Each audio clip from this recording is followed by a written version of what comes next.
Bagi yang minggu kemarin tidak hadir atau temannya tidak hadir, link videonya sudah saya berikan ke Kak Lid. Jadi kalau ada yang minggu kemarin tidak hadir bisa lihat di YouTube, ada link videonya untuk catching up dengan pelajaran yang minggu kemarin. Oke, minggu kemarin kita berakhir, pelajaran pertama berakhir bahwa kita masuk di dalam kerajaan Allah itu benar-benar karena kasih karunia Allah saja dan kita menerimanya melalui iman.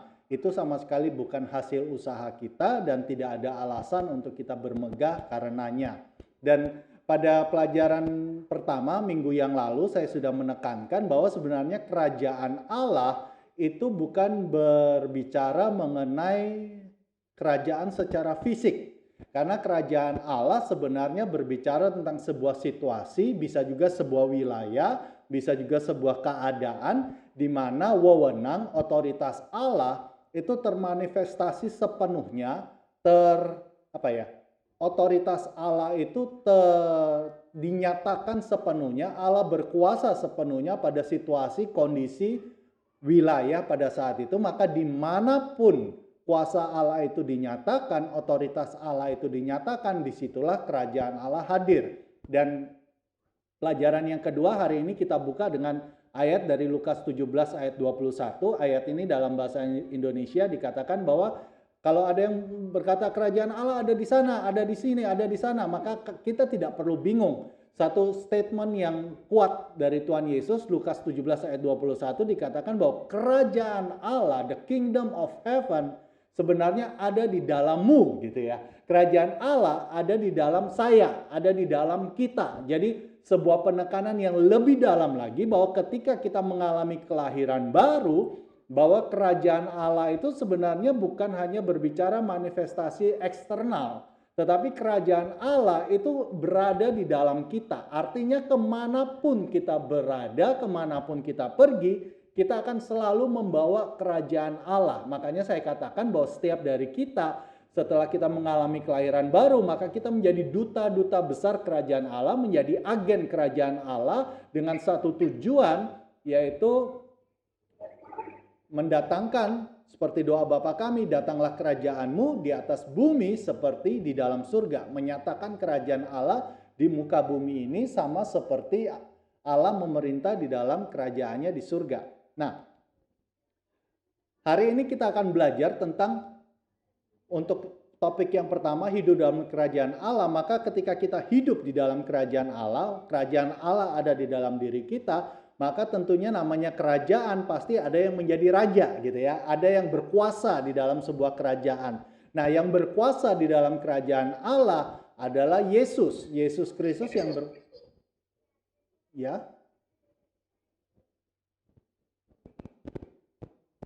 Oke, Yesus Kristus yang berkuasa di dalam kerajaan Allah, sehingga segala sesuatu yang diperintahkannya, segala sesuatu yang menjadi ketetapannya, itu sesuatu yang harus kita kerjakan. Walaupun sebenarnya pada saat kita mengalami kelahiran baru, Yesus katakan bahwa kamu bukan lagi hamba, karena hamba itu tidak tahu apa yang tuannya perbuat. Tetapi kamu adalah sahabat gitu ya. Jadi walaupun makanya ilustrasi di PowerPoint seperti raja, singa, tetapi berdampingan dengan domba gitu ya. Berdampingan dengan kita. Jadi raja yang Immanuel, yang senantiasa bersama-sama dengan kita. Bukan raja yang otoriter, bukan raja yang jauh di atas kita, tetapi raja yang bersama-sama dengan kita, bahkan raja yang turut serta bisa merasakan penderitaan umatnya. Nah, Yesus menjadi raja atau Yesus menjadi Tuhan itu bukan sesuatu yang granted ya, bukan sesuatu yang bukan sesuatu yang diterima, bukan sebuah status yang diterima dengan cuma-cuma. Yesus menjadi raja itu ada sebuah proses, ada sebuah effort yang Yesus kerjakan sehingga dia menjadi Tuhan, dia menjadi raja. Raja dan Tuhan sebenarnya sama. Jadi Tuhan kan artinya Tuan dari segala Tuhan, King of Kings gitu ya. Jadi Tuhan maupun Raja itu sebenarnya sama artinya. Di buku sudah dijelaskan Kristus, Mesias, Tuhan itu sebenarnya sama saja.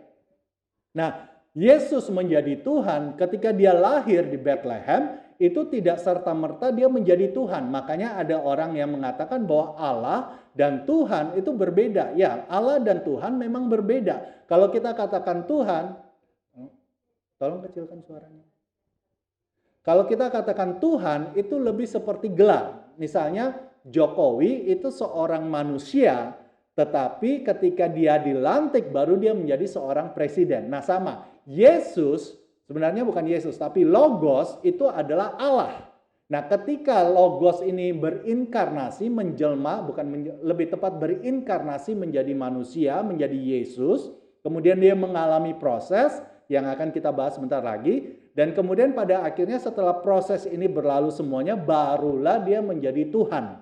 Jadi Tuhan itu sebuah gelar, sebuah gelar, sebuah posisi yang Yesus terima karena sesuatu yang dia kerjakan di muka bumi ini. Apa yang Yesus kerjakan? Ya sebenarnya ya 4 Injil itu menceritakan bagaimana Yesus mengerjakan segala sesuatu sampai dia dinobatkan sebagai Tuhan. Tetapi Paulus dalam Filipi 2 ayat 5 sampai 11 dengan bagus dia meringkas hanya dalam 7 ayat ini. Yang pertama, Yesus Kristus itu setara dengan Allah. Ini yang Yohanes 1 ayat 1 katakan, pada mulanya adalah firman, firman itu bersama-sama dengan Allah dan firman itu adalah Allah. Jadi Yesus itu setara dengan Allah. Yesus itu adalah Allah karena Yesus itu sebenarnya Logos. Logos yang berinkarnasi menjadi manusia. Dan oleh karena itu ketika Yesus berkata misalnya walaupun dia 100% manusia, dia katakan before Abraham was, I am. Sebelum Abraham ada, aku sudah ada gitu ya. Itu grammar bahasa Inggrisnya agak kacau itu ya. Tetapi itu yang Yesus sampaikan. Berarti dia ketika dia berada di muka bumi ini, natur kealahannya pun juga tetap ada. Bukan dia 100% manusia biasa, tapi juga natur kealahannya tetap ada. Nah, Kristus Yesus ini setara dengan Allah. Dia memiliki natur Allah, tetapi dia tidak menganggap kesetaraan dengan Allah ini sebagai milik yang harus dia pertahankan. Dia mengosongkan dirinya dan menjadi sama dengan manusia. Ini yang saya katakan sebagai proses inkarnasi, bukan reinkarnasi ya. Di Kristen tidak ada reinkarnasi. Kalau reinkarnasi itu artinya orangnya meninggal, kemudian bereinkarnasi lagi, bereinkarnasi. Kalau inkarnasi hanya terjadi satu kali. Nah karena Yesus ini adalah Allah yang mengosongkan dirinya dan menjadi sama dengan manusia, makanya Yesus pun digelari sebagai anak manusia, Son of Man, karena memang dia anak manusia, anak Maria. Jadi di dalam peristiwa kelahiran Yesus sebenarnya ada 4 oknum yang terlibat, yaitu yang pertama Allah Bapa, dia yang menganugerahkan, karena begitu besar kasih Allah akan dunia ini sehingga ia mengaruniakan. Kalau Allah Bapa tidak mengaruniakan, maka Logos itu tidak menjelma menjadi manusia. Jadi Allah Bapa mengaruniakan Logos masuk ke dalam kandungan Maria dengan kuasa Roh Kudus. Maria yang hanya memiliki 23 DNA kromosom gitu ya, harusnya tidak mungkin bisa jadi baby, tetapi dengan kuasa Roh Kudus maka 23 kromosom dari Maria dikombinasikan dengan Logos Allah Firman, dikombinasikan sehingga jadilah baby Jesus gitu ya. Oleh karena itu Yesus dikatakan 100% manusia gitu, dikatakan anak manusia. Nah, di dalam kehidupannya sebagai manusia, Yesus Kristus merendahkan dirinya serendah-rendahnya, bahkan taat sampai mati di kayu salib. Sebuah kematian yang bahkan untuk masyarakat pada saat itu satu kematian yang sangat hina, sangat memalukan. Tetapi itu yang dijalani Yesus Kristus karena ketaatannya. Nah, ketika Yesus menjadi manusia dan dia taat kepada Allah Bapa, oleh karena itu Yesus juga dikatakan sebagai anak Allah. Berarti pada saat dia berinkarnasi menjadi manusia, seolah-olah posisinya dia itu lebih rendah daripada Allah Bapa. Karena dia dengan sukarela, dia menundukkan dirinya, merendahkan dirinya, dan taat sampai mati di kayu salib kepada Allah Bapa. Nah, oleh karena itu, konsep Trinitas, kalau kita bahas Trinitas nanti di pelajaran yang ke-7, atau skip aja nanti pelajaran ke-7 yang dibahas. Tapi satu hal yang pasti bahwa pribadi Allah Bapa, Allah Anak, dan Allah Roh Kudus itu bukan satu pribadi yang sama, tetapi sebenarnya 3 pribadi. Tetapi satu esensi, yaitu Allah. Naturnya satu, yaitu Allah, tetapi 3 pribadi yang berbeda. Nah, Karena Yesus taat sampai mati di kayu salib, kalau ditanya Yesus selama di dunia bisa nggak berbuat dosa? Mungkin dosa yang lain-lain mungkin nggak bisa ya. Satu-satunya dosa yang bisa Yesus lakukan di dunia ini adalah ketika kalau dia memilih untuk tidak taat kepada Bapa.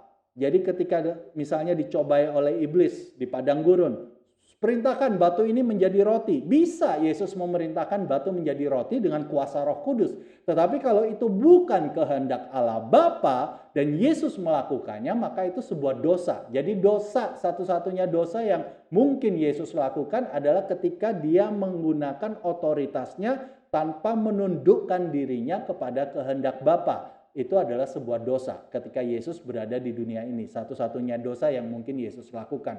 Nah, karena ketaatannya sampai mati di kayu salib, sehingga Allah Bapa itu sangat meninggikan Yesus. Allah Bapa kemudian mengaruniakan kepada Yesus nama di atas segala nama. Sehingga dalam nama Yesus bertekuk lutut segala yang ada di langit, yang ada di atas bumi, dan yang ada di bawah bumi. Segala lidah mengaku Yesus Kristus adalah Tuhan.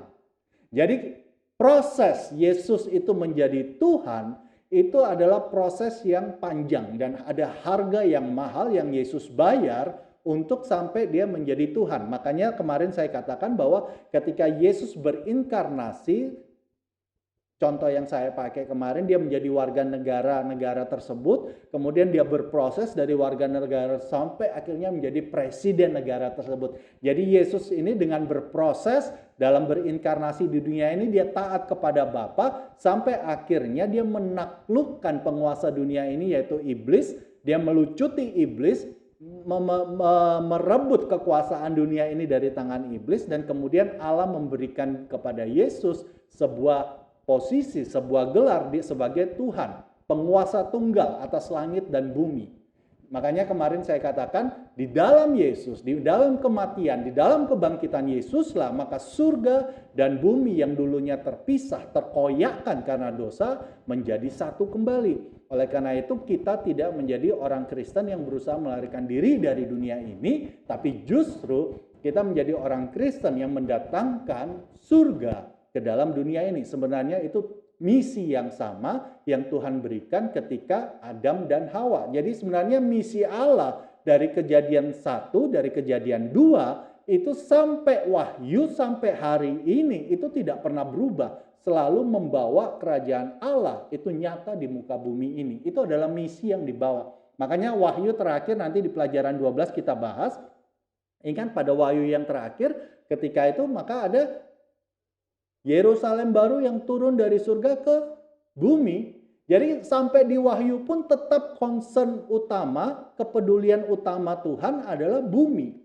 Tuhan nggak pernah berusaha untuk melarikan orang dari bumi ini ke surga, tapi selalu concern utama Tuhan adalah bagaimana dunia ini, bumi ini bisa menjadi seperti surga. Nah, karena Yesus itu menjadi Tuhan, ini yang Matius 28, 18, 20 yang saya katakan kemarin bahwa ketika dia bangkit, Yesus mendekati murid-muridnya dan berkata, "Kepadaku telah diberikan segala kuasa di surga dan di bumi." Yesus menegaskan sekali lagi bahwa, "Yes, I am the King." Aku adalah Raja, aku adalah Tuhan yang berkuasa atas surga dan bumi. Karena itu pergilah, jadikanlah semua bangsa muridku dan baptislah mereka dalam nama Bapa dan Anak dan Roh Kudus. Dan ajarlah mereka melakukan segala sesuatu yang telah kuperintahkan kepadamu. Dan ketahuilah, aku menyertai kamu senantiasa sampai kepada akhir zaman. Tentang misi ini, pergilah menjadikan semua bangsa muridku, akan kita bahas lebih dalam lagi nanti di kelas HB, kita akan bahas itu lebih dalam lagi. Tetapi untuk saat ini kita pahami saja bahwa setiap kita yang menjadi orang percaya dipanggil untuk menjadi pemurid-pemurid. Jadi kalau kita mengikuti kelas DK hari ini, maka goal kita dari pelajaran kedua, sebenarnya dari pelajaran pertama kembali kemarin, sebenarnya goal kita adalah menjadi pemurid. Jadi siap-siap mendaftar jadi pembimbing ya setelah lulus DKHB ya. Karena goal kita, setiap kita tujuannya adalah menjadi pemurid. Dan jadi pembimbing itu sangat erat kaitannya dengan pemurid gitu ya. Nah, oleh karena itu Sebenarnya struggle utama orang percaya, nanti di slide berikutnya saya akan bahas lebih dalam kenapa struggle kita kita tidak lagi bergumul masalah dosa. Dan bahkan kita tidak bergumul masalah bagaimana supaya hidup kita menjadi hidup yang kudus. Bagaimana supaya kita bisa berkenan kepada Allah. Ini bukan pergumulan utama orang Kristen sebenarnya. Kenapa? Karena dosa itu sebuah masalah bagi orang percaya. Ya, itu sebuah masalah. Tetapi dosa itu bukan sebuah masalah yang besar. Artinya bukan masalah yang susah untuk diselesaikan. Kita menilai masalah besar atau kecil kan dari tingkat kesulitan dalam menyelesaikan masalah tersebut, bukan? Kalau sebuah masalah itu susah sekali untuk diselesaikan, bahkan mustahil untuk diselesaikan, maka kita katakan itu masalah besar. Itu harus jadi prioritas utama. Tetapi dosa itu sebenarnya masalah yang kecil. Sepanjang kita menyadari kita telah berbuat dosa, maka kita datang kepada Tuhan, minta ampun, mengaku dosa, dan kita menerima pengampunan. That's it. Ibrani katakan bahwa kalau dulu di zaman yang perjanjian yang lama, imam itu setiap tahun selalu mempersembahkan korban bakaran karena dosanya itu selalu saja ada. Tetapi Yesus, darah anak domba itu begitu perfectnya, sangat sempurna sehingga cukup dikorbankan satu kali untuk selamanya. Artinya bahkan sebelum kita berjatuh dalam dosa pun darah Yesus itu sudah menebus dosa yang akan kita lakukan. Makanya kita tinggal datang dengan jujur di hadapan Tuhan mengakui dosa kita. Tanpa ada lagi perasaan bersalah, tanpa ada lagi perasaan terhukum. Makanya Paulus katakan dalam surat Roma, there is therefore now no condemnation for those who are in Christ Jesus. Tidak ada lagi penghukuman bagi mereka yang berada di dalam Kristus Yesus. Jadi penghukuman itu sudah off table. Penghukuman itu sudah disingkirkan dari meja negosiasi kita dengan Allah karena semuanya sudah ditanggung kepada Kristus. Oleh karena itu sebenarnya kisah Ayub itu tidak bisa terulang kembali di dalam perjanjian yang baru. Asalkan orang Kristen tidak ketipu. Kalau orang Kristen ketipu di pelajaran yang keempat nanti kita belajar. Kalau orang Kristen masih ketipu oleh roh jahat, maka kejadian Ayub bisa terulang. Tapi sepanjang orang Kristen tidak tertipu, kejadian Ayub tidak mungkin terulang di perjanjian yang baru. Satu kalimat penting di Matius 28 ayat 18-20 adalah Yesus katakan, aku menyertai kamu senantiasa sampai kepada akhir zaman. Jadi nanti di slide berikutnya juga kita akan bahas bahwa satu hal yang harus kita ingat bahwa Yesus itu menyertai kita sampai pada akhir zaman. Yesus itu Immanuel, Allah yang beserta dengan kita, bersama-sama dengan kita. Artinya seperti yang saya katakan minggu kemarin, hidup kekristenan kita itu sama sekali bukan solo fighter, bukan pemain solo gitu ya.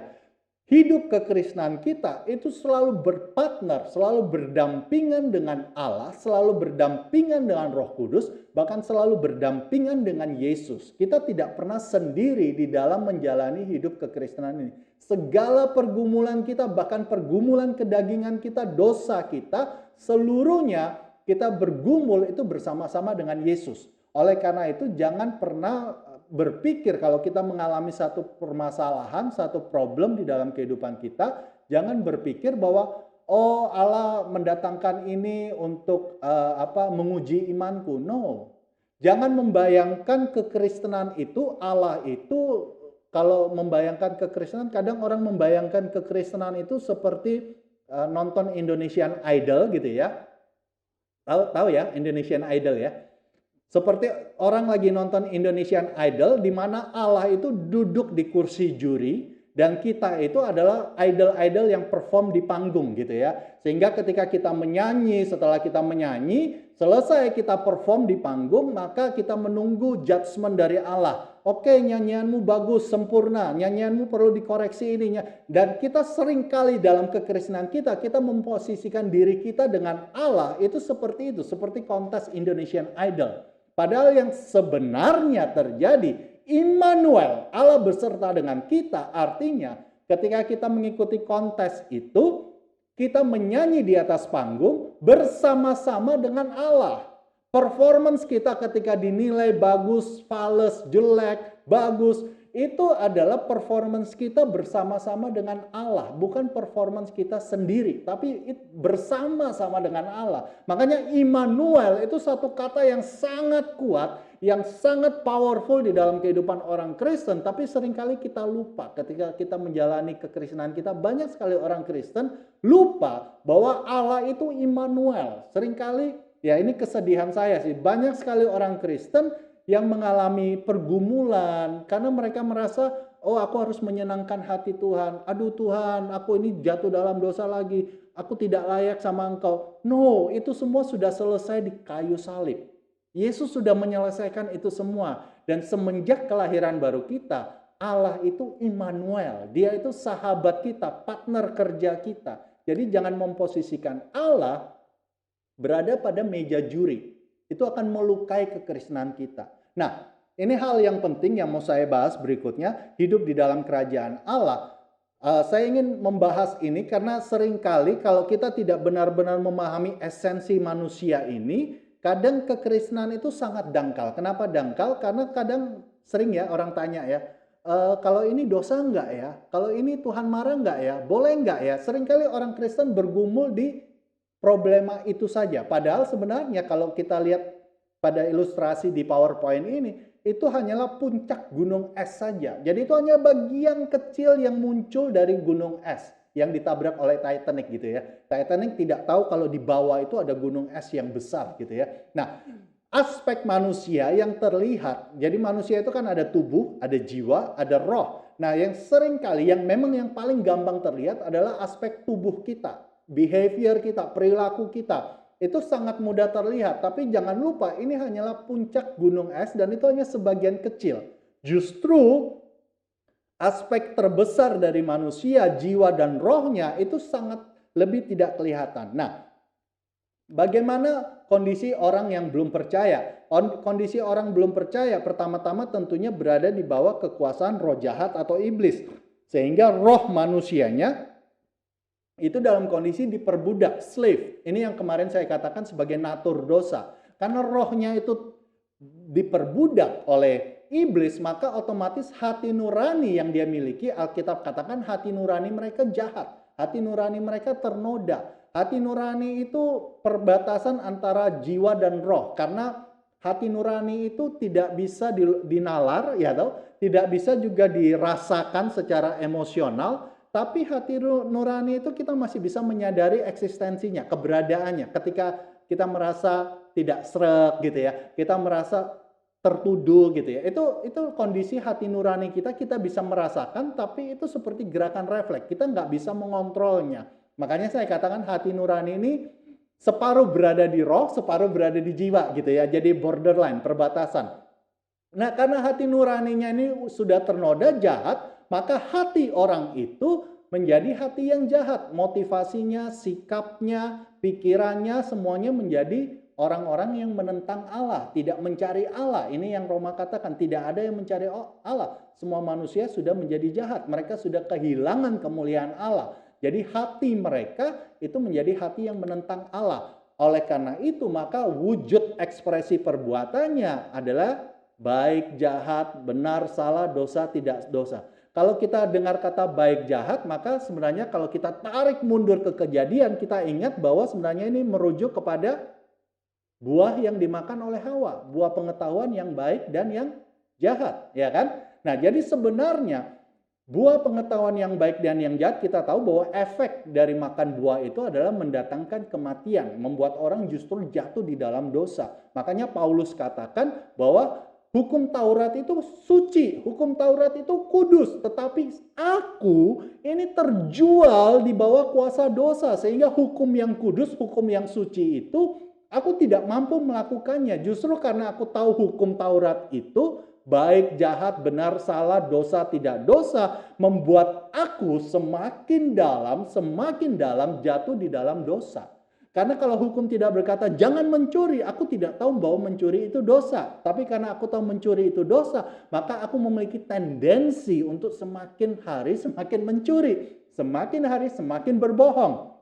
Oleh karena itu kalau kita membahas bahwa ini dosa tidak dosa, sebenarnya kita sedang berada pada ranah perbuatan ini. Dan orang yang belum lahir baru pun, non-believer pun, orang yang belum percaya pun, itu memahami konsep dosa ataupun tidak dosa. Makanya di agama yang lain pun kan juga mengenal konsep dosa tidak dosa. Jadi dosa tidak dosa ini bukan konsep eksklusif yang dimiliki oleh orang percaya. Dan sebenarnya kalau nanti kita lihat di dalam kondisi orang percaya, maka sebenarnya ada shifting, ada pergeseran dari dosa tidak dosa menjadi hal yang lain. Jadi kalau sudah menjadi orang percaya, sebenarnya kita tidak lagi membahas tentang dosa tidak dosa, ada pergeseran gitu ya.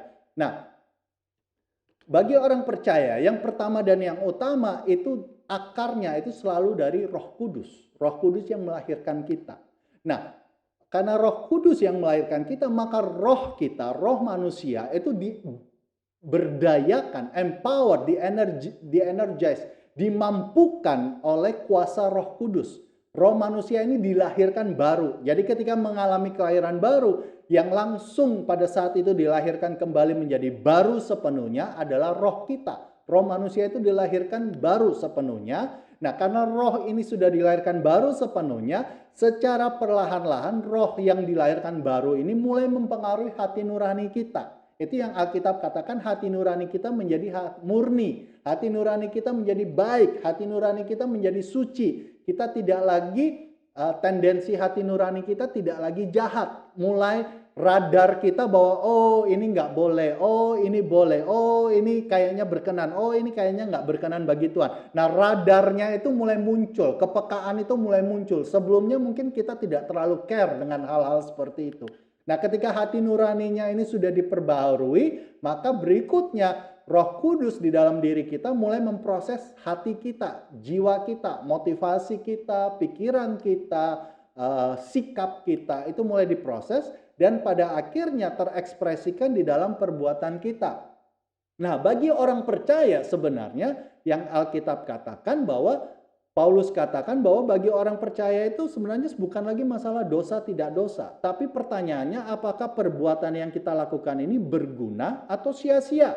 Perbuatan yang kita lakukan ini memuliakan Allah atau mendukakan Allah?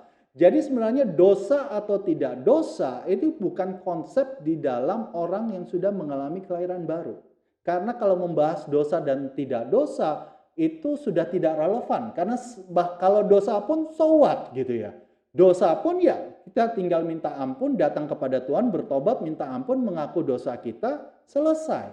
Tetapi yang lebih penting daripada dosa itu, kan dosa itu menjadi masalah besar karena efeknya maut. Bagi barang siapa melakukan tindakan dosa, maka dia akan mengalami hukuman kekal, yaitu maut. Nah, karena kita sudah ditebus oleh darah Yesus, kalaupun kita jatuh dalam dosa, darah Yesus itu sufficient, enough, cukup. Irrevocable. Nah, kata yang kemarin kita belajar kan, irrevocable. Apa penebusan Kristus itu irrevocable, tidak bisa diputar kembali lagi. Itu sudah final, titik, tidak ada koma. Maka dosa tidak dosa sebenarnya tidak relevan bagi orang percaya. Lebih relevan sebenarnya apakah perbuatan kita itu memuliakan atau mendukakan Allah. Nah, seperti yang saya katakan tadi, Filipi 2 ayat 13, Immanuel.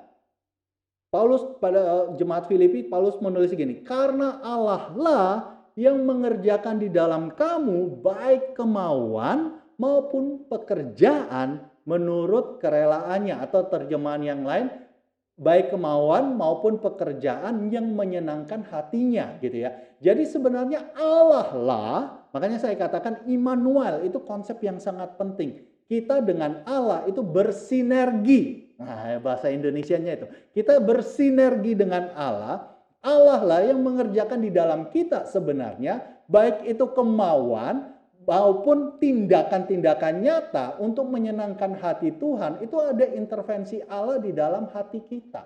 Jadi itu sama sekali bukan hasil usaha kita. Makanya saya selalu katakan bahwa kehidupan kekristenan kita itu adalah kehidupan yang supranatural. Tidak ada satu detik pun di dalam kehidupan kekristenan kita yang natural. Buah roh misalnya, Galatia 5, 22, 23, buah roh, kasih, Buah roh tentunya yang menghasilkan adalah namanya buah roh, berarti yang menghasilkan Roh Kudus. Kalau kita menghasilkan buah-buah pertobatan, Roh Kudus menghasilkan buah roh dalam kita, memampukan kita untuk menghasilkan buah-buah pertobatan yang sejalan, yang sama, yang serupa dengan buah Roh Kudus.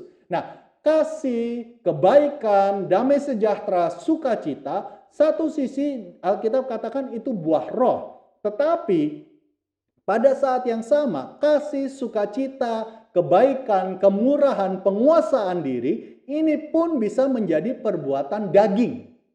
Ada kasih yang merupakan hasil perbuatan daging, ada kasih yang hasil dari buah roh. Bedanya apa? Pada tabel ini, bedanya di sini. Apakah kasih yang dikerjakan itu berasal dari roh jahat atau roh manusia yang diperbudak oleh iblis, ataukah kasih yang dihasilkan itu berasal dari Roh Kudus? Ini yang membedakan apakah kasih itu merupakan perbuatan daging atau buah roh. Sukacita juga sama. Apakah sukacita itu yang berasal dari dalam inner being kita, manusia terdalam kita, yaitu roh kita yang di-empowered oleh Roh Kudus, atau sukacita itu berasal dari kedagingan kita? Ada sukacita yang berasal dari kedagingan, ada sukacita yang menghasilkan buah roh. Jadi tidak semua sukacita buah roh, tidak semua kasih buah roh gitu ya. Orang dikasih uang 1 miliar pasti senang dong, ya kan? Tapi bukan itu sukacita yang dimaksud oleh Allah. Bukan itu damai sejahtera yang dimaksud oleh Allah. Paulus katakan bahwa damai sejahtera yang melampaui segala akal dan pikiran kita, hendaklah itu berkuasa di dalam hatimu. Jadi damai sejahtera Allah itu damai sejahtera yang supranatural. Jadi kalau kita bisa memberi kepada orang lain, kita bisa berbaik hati, bermurah hati kepada orang lain, maka sebenarnya tindakan kita itu bukan tindakan natural, itu supranatural. Karena itu berasal dari Roh Kudus yang ada dalam hidup kita. Jadi tidak mungkin ada orang Kristen yang tidak merasa kehidupan kekristenannya itu supranatural. Orang Kristen itu selalu supranatural. Nah, problemnya kalau kita kemudian bahas masalah pertumbuhan rohani, problemnya adalah, ya ini keterbatasan kita juga sih sebenarnya. Keterbatasan kita juga ketika kita mulai membahas tentang pertumbuhan rohani, maka tendensi setiap orang Kristen adalah mereka selalu mulai dari perbuatan. Benar nggak? Bahkan di psikologi ada, kalau yang tahu psikologi ada tahapan perkembangan moral, ada tahap pra-konvensional gitu ya. Jadi tahapan perkembangan moral itu ada memang untuk baby, untuk awal sekali, itu mereka tahapan perkembangannya hanya hitam dan putih, benar salah, dosa tidak dosa gitu ya. Makanya bagi saya wajar kalau ada orang percaya baru mengalami kelahiran baru, kemudian pertanyaannya dia, aku bohong gini dosa enggak ya? Kalau aku kayak gini dosa enggak ya? Boleh enggak ya aku buat kayak gini? Boleh enggak aku buat kayak normal, masuk akal kalau orang itu baru pertama-tama mengalami kelahiran baru, bertobat. Masuk akal. Jadi dia masih adjustment, penyesuaian dari hidupnya yang lama, kemudian dia masuk dalam sebuah budaya kekristenan yang baru, gaya hidup yang baru, maka tentunya dia belajar, tindakan ini boleh enggak, tindakan ini salah enggak. Oke. Untuk awal-awal di level ini oke lah. Tetapi harus kita ingat bahwa ini adalah level baby, level bayi. Ya, bukan maksudnya merendahkan atau gimana, tapi ini hanya untuk membedakan saja perjalanan pertumbuhan rohani kita, dan juga supaya saya ingin setiap kita juga tahu bahwa itu bukan hanya sampai di situ saja gitu ya. Ada next levelnya. Nah, ketika kita sudah mulai belajar semakin mendalami firman Tuhan, maka pertanyaan yang muncul bukan lagi sekedar kalau aku buat ini dosa apa enggak dosa ya. Muncul pertanyaan yang berikutnya, selalu yang ditanyakan ini, motivasi hatimu apa gitu kan? Bukan sekedar masalah sebuah perbuatan itu benar atau salah, tapi mulai ditanya, motivasimu apa? Melayani, aku melayani. Oke, kamu melayani, tapi motivasimu apa gitu kan? Sikapmu dalam melayani itu bagaimana? Kamu melayani dengan kesombonganmu atau kamu melayani dengan kerendahan hatimu? Nah, ini kita udah masuk dalam fase anak, pertumbuhan pada fase anak, di mana kita mulai melihat bukan hanya sekedar perbuatan yang tampak, tetapi juga hati, motivasi, sikap, pikiran kita. Itu kita mulai memperhatikan itu. Kemudian tahap berikutnya kita masuk pada tahap remaja, bukan lagi tentang motivasi hati kita, tapi kita masuk pada level yang lebih dalam lagi pada hati nurani. Nah, biasanya kalau orang percaya udah masuk pada tahap pertumbuhan ini, pada remaja ini, biasanya pertanyaannya jauh lebih sedikit.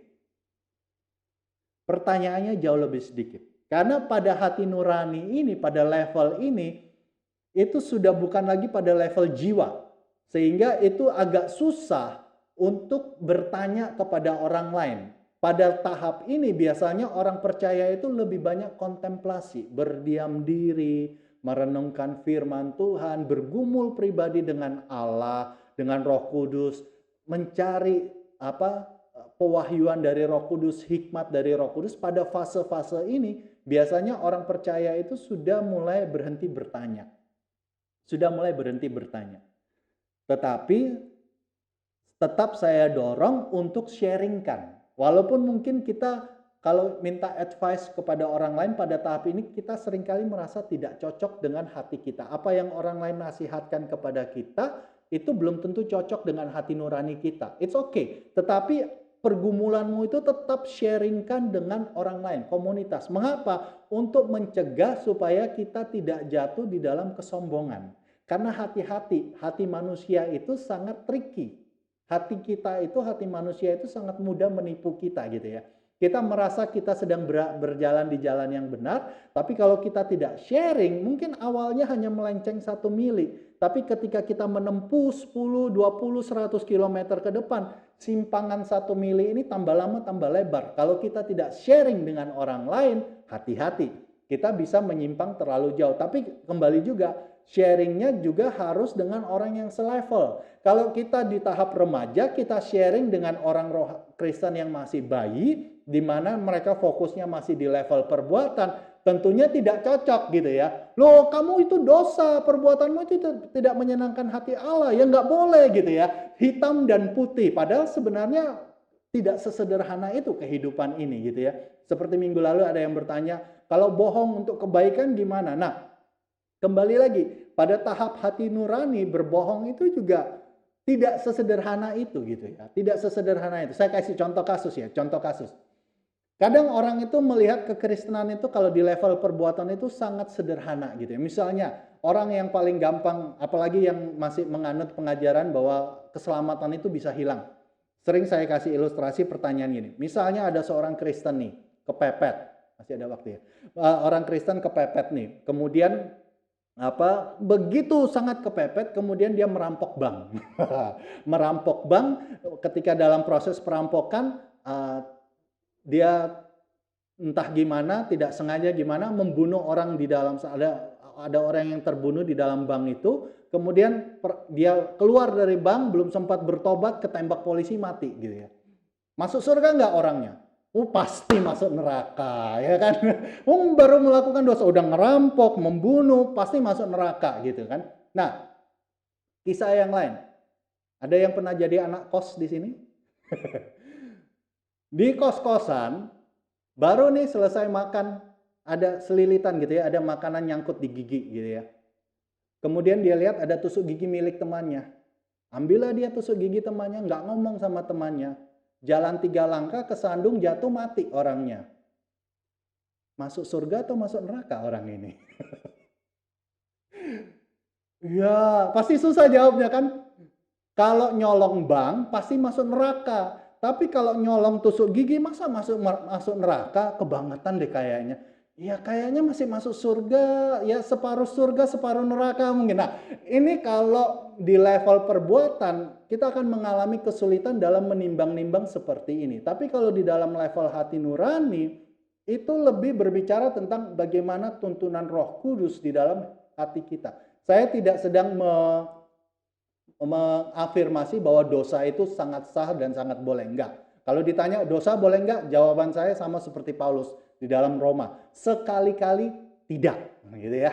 Sekali-kali tidak. Tetapi kehidupan ini tidak sesederhana itu. Banyak hal yang secara kompleks yang harus kita pertimbangkan. Misalnya aja bunuh diri. Kita gampang menilai orang, oh bunuh diri itu dosa, nggak masuk surga. Pertanyaan saya, kalau orang itu tahu mengkonsumsi makanan yang tinggi kolesterol, mempercepat kematiannya dia, dan dia tetap mengkonsumsi kolesterol, nah ini kan juga tindakan bunuh diri sebenarnya. Oh, kalau bunuh diri langsung itu dosa. Tapi kalau bunuh dirinya pelan-pelan itu nggak dosa. Nah akhirnya kita yang jadi Allah. Kita menetapkan kriteria mana dosa, mana tidak dosa. Nah ini kalau kita berhenti pada level perbuatan atau pada level hati, motivasi, kita pasti akan terjebak dengan pertanyaan-pertanyaan etika. Pertanyaan-pertanyaan etika seperti ini. Nah, saya tidak memang ini pelajaran materi ini sebenarnya lebih cocok untuk orang yang sudah bertobat ya 5 tahun ke atas lah. Untuk yang baru bertobat, baru-baru mengalami kelahiran baru dan mendengar materi ini agak bingung, ya disimpan saja dulu ya, disimpan dalam gudang otak, di dalam salah satu bagian otak disimpan baik-baik aja, tidak usah dipusingkan dulu, dijalani saja kehidupan kekristenannya. Tapi bagi yang sudah bertobat 5 tahun, apalagi 10 tahun, perlu merenungkan ini. Kekristenan itu punya kedalaman daripada sekedar masalah perbuatan, masalah motivasi. Dan orang yang mature itu adalah orang yang benar-benar sudah in dengan Roh Kudus. Jadi hikmatnya itu sudah menyatu dengan Roh Kudus dan dia berhikmat, hikmatnya keputusan-keputusannya dia, kehidupannya dia itu sudah benar-benar bebas dari yang namanya intimidasi. Makanya ini yang surat Paulus kepada Titus, Titus mengatakan demikian. Bagi orang suci, semuanya suci. Ya, surat Paulus kepada muridnya si Titus. Bagi orang suci, semuanya itu suci. Tetapi bagi orang najis dan bagi orang yang tidak beriman, suatu pun tidak ada yang suci. Karena baik akal maupun suara hati mereka najis.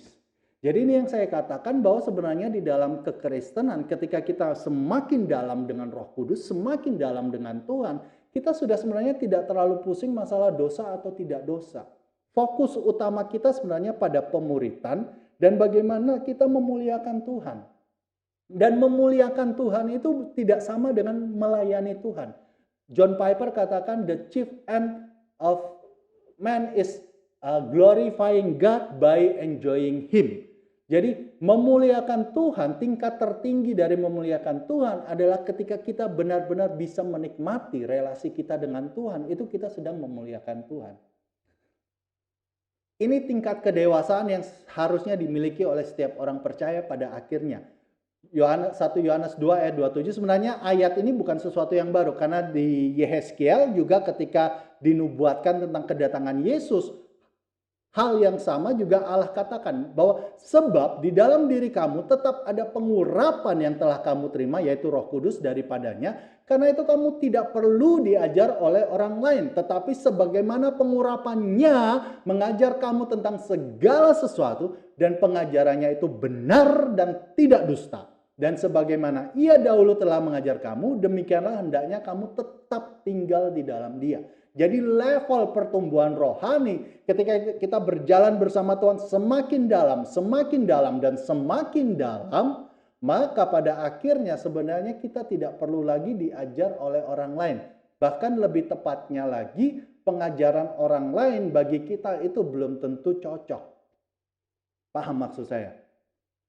Orang lain ketika dia berjalan dengan Tuhan, seperti saya mengajarkan hal-hal ini ada pengaruh dari perjalanan rohani saya dengan Tuhan sehingga saya sampai pada pewahyuan ini. Tetapi bagi orang yang lain ketika dia berjalan bersama-sama dengan Tuhan, belum tentu pengajaran pewahyuan yang dia terima itu sama persis dengan yang saya terima. Oleh karena itu jadi orang Kristen jangan cepat menuduh orang yang berbeda pengajaran dengan kita sebagai sesat. Karena berbeda itu belum tentu salah. Bahkan orang yang mengajarkan keselamatan itu bisa hilang. Ya dia belum tentu sesat. Saya tetap respect, saya tetap menghargai dia. Karena itu pengalaman rohaninya dia, pewahyuannya dia, yang dia terima dari Tuhan, pewahyuannya seperti itu. Ya it's okay. Sepanjang dia memiliki satu relasi yang dekat dengan Tuhan, dia bisa menikmati Tuhan, dia tidak terintimidasi di dalam kehidupan kekristenannya, Walaupun saya tidak bisa membayangkan gimana ancaman kehilangan keselamatan membuat dia tidak terintimidasi, tapi kalau dia fine-fine aja dengan itu, ya oke. That's good for you gitu. Itu baik untuk kamu. Jadi kekristenan hari-hari ini yang kekristenan yang saya pahami ya. Karena mungkin bagi yang lain mungkin bisa berbeda. Tapi saya melihat kekristenan itu ada keunikan tersendiri. Masing-masing orang itu memiliki gaya kekristenannya sendiri-sendiri. Jadi kekristenan itu tidak ada satu gaya yang universal. Paham?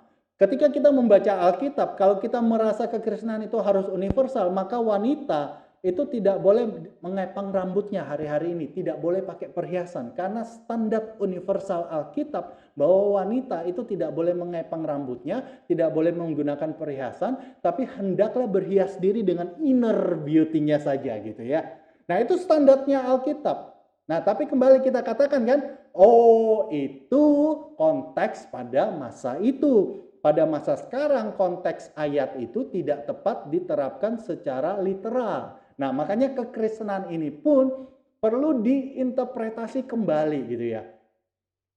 Ya, kalau ini diperpanjang bisa panjang ngomongnya ya. Tapi maksud saya tolong pahami bahwa pertumbuhan rohani, kekristenan itu tidak sesederhana, tidak sedangkal bahwa dosa tidak dosa. Motivasimu tulus tidak tulus, tidak sesederhana itu. Kekristenan itu ketika kita bertumbuh dengan Roh Kudus, penekanan utama adalah kita harus semakin hari memiliki hidup kontemplasi, ada meditasi rohani dengan Roh Kudus, punya kedekatan hubungan dengan Roh Kudus, harus bisa berkomunikasi dengan Roh Kudus sehingga kita menemukan katanya si Pu inner peace gitu ya. Di Kung Fu Panda gitu ya, menemukan inner peace gitu ya. Masing-masing orang kita harus menemukan inner peace-nya kita dengan Roh Kudus, karena setiap orang itu pergumulannya beda-beda. Ada orang yang latar belakangnya dari keluarganya broken home yang keras, tapi ada orang yang kehidupannya dari baby sampai sekarang itu keluarganya fine-fine aja, penuh kehangatan. Nah, dengan latar belakang yang berbeda, pergumulan mereka tentunya berbeda.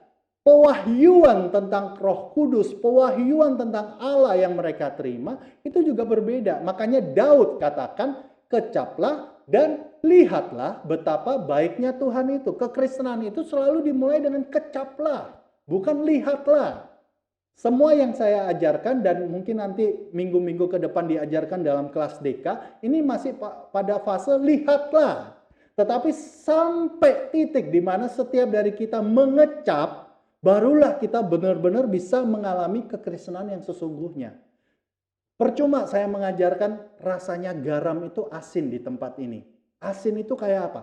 Asin itu tidak manis, tidak pahit, tidak kecut. Asin itu kalau di lidah itu, kalau terlalu asin lidah itu seperti mati rasa. Iya, tapi rasa asin itu seperti apa? Walaupun 7 hari saya menjelaskan rasa asin itu, pasti tidak akan ada yang paham rasa asin. Paling gampang apa? Ambil garam 1 sendok, nih emploen gitu ya. Silakan dimakan garam 1 sendok. Oke, paham rasa asin itu gimana? Oh, sekarang saya paham. Kekristenan seperti itu. Sampai kita menghidupinya, sampai kita mengalaminya, baru kita bisa bilang, oh, ini toh Immanuel.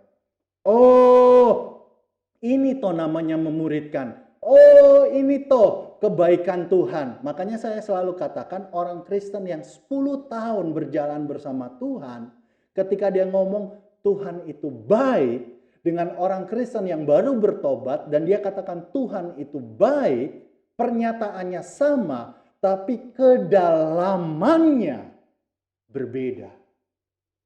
Daud ketika berkata Tuhan engkau baik, ketika dia baru diangkat jadi raja, sama ketika Daud berkata Tuhan engkau baik di akhir hidupnya, memiliki kedalaman yang berbeda.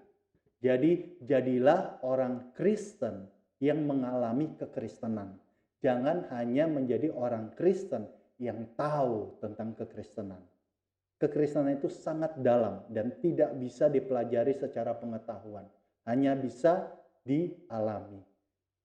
Ayat hafalan kita hari ini, Lukas 9 ayat 23, katanya kepada mereka semua, setiap orang yang mau mengikut aku, ia harus menyangkal dirinya, memikul salibnya setiap hari dan mengikut aku.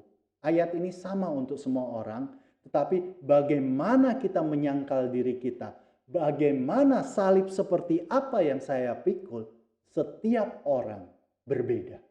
Setiap orang ketika berjalan bersama Tuhan, itu akan memiliki makna yang semakin hari semakin dalam. Doa saya pada pertemuan yang kedua, mungkin yang terakhir saya mengajar di kelas DK saya, doa saya, jadilah orang Kristen yang mengakar kuat di dalam Roh Kudus. Saya berdoa supaya setiap yang mengikuti kelas ini, saya berdoa betul-betul mengalami yang namanya divine encounter, mengalami yang namanya sebuah interaksi yang intim dengan Roh Kudus, dengan Bapa, dengan Yesus, mengalami yang namanya damai sejahtera yang melampaui segala akal dan pikiran manusia. I pray Lord, setiap yang mendengarkan firman-Mu malam hari ini, biarkan mereka mengalaminya di dalam kehidupan mereka. Mereka mengalami ketika mereka mengusir setan, mengeksersis otoritas yang Kau berikan dalam kehidupan mereka. Mereka mengalami bagaimana kerajaan Allah itu dinyatakan di dalam kehidupan mereka. Ada beberapa orang yang bergumul dengan pekerjaan mereka hari-hari ini, finansial mereka. Aku berdoa saat ini di dalam nama Yesus. Aku menghardik setiap roh kemiskinan. Aku menghardik setiap roh pencuri yang selama ini berusaha mencuri berkat-berkat finansial yang sudah Tuhan taruh di dalam kehidupan anak-anak ini. Aku menghardik keluar Engkau dari kehidupan mereka. Kami mengajukan petisi di hadapan-Mu Bapa. Kami katakan setiap dakwaan yang iblis lontarkan di hadapan-Mu Bapa, setiap dakwaan yang dia lontarkan untuk memiskinkan kehidupan anak-anak-Mu, kami tolak, kami patahkan oleh darah anak domba. Kami memiliki otoritas di dalam nama Yesus. Kejadian Ayub itu tidak berulang di dalam kehidupan kami. Setiap tulah yang dikirim oleh si jahat dengan otoritas nama Yesus, kami patahkan itu, kami hancurkan itu di dalam nama Yesus. Kami berdoa Bapa, Kau mengutus malaikat-malaikat finansial-Mu untuk mengawal setiap berkat-berkat finansial yang sudah Kau berikan dalam kehidupan kami. Kau pulihkan kondisi finansial kami Bapa, di dalam nama Yesus. Di dalam nama Yesus kami berdoa. Amin. Amin. Oke, itu aja dari saya. Thank you. Ada pertanyaan mungkin kalau masih ada waktu?